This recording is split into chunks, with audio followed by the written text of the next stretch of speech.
Hello and welcome to my easy to understand guide to the Voice website and media language. This video is going to be particularly relevant for you if you are studying AQA A-level media studies, as it's currently one of the set texts on that specification. On the website, there's the use of very common website conventions. So for example, the use of things like headlines, bylines, hyperlinks, pull quotes, and images.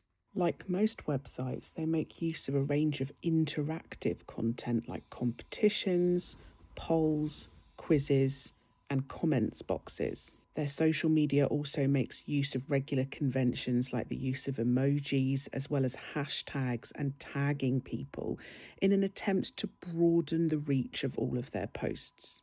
The images themselves tend to be really large. Lots of vibrant colours make the website feel very positive. And a lot of the images also feel very naturalistic and unfiltered, which makes the website feel quite authentic.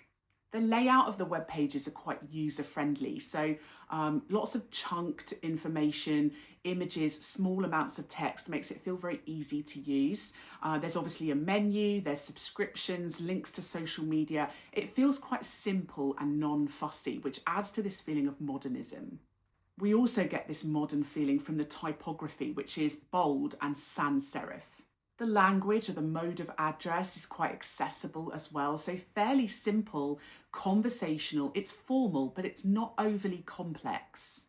The journalists use a lot of language that's inclusive, like we and our, and that makes an audience feel like they are included. And the language tends to be quite motivational, quite positive, and quite uplifting. If you have a look at the type of stories they're choosing to feature on the website, you can see the kind of values they have as a company. They have a balance of both negative and positive stories. There's lots of personal stories as well, which often appeal to audiences. There's a lot of stories that focus on Black success or Black issues. There's very much a focus on the UK, and they don't have the same values as mainstream media. A lot of mainstream media often focuses on celebrity content. It often focuses on big mainstream issues. It often focuses on sort of heteronormative or white or ethnocentric issues, whereas this website tends to feel like quite alternative because it's focusing predominantly on Black culture and Black news. Within the articles, there are some narrative techniques used. So for example, they often introduce the idea of a narrative disruption, some kind of problem, for example, racism.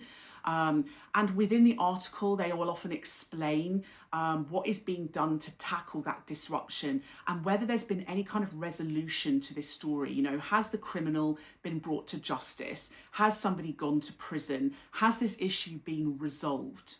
There's lots of narrative enigma codes as well within the stories, like the headlines are designed to hook you in, to feel interesting, to make you want to read on. The actual kind of thumbnails used on the homepage as well are designed with things like rhetorical questions, clickbait type headlines to try and get you to read on. The lead paragraph within the articles is designed to give audiences key information, but to withhold certain information so that you have to read the whole article to find out exactly what happened. We'll also have a look at the binary oppositions on the website as well. There's often articles that talk about oppressed people versus empowered people, or Black people versus white people, and the conflicts and the difficulties that these groups face as a result of things like racial opposition.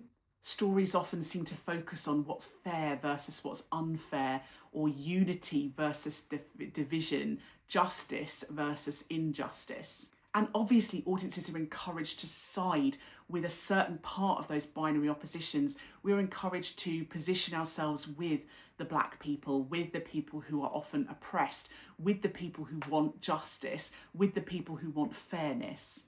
Overall, the website has a real theme of inclusivity, diversity, and activism. So that was my easy to understand guide to media language on the Voice website. Don't forget to subscribe to my channel for other videos that are going to be relevant for you, including for the Voice website. And if you have a video that you would like that I don't already have, leave a little comment below and I'll add it to my to-do list.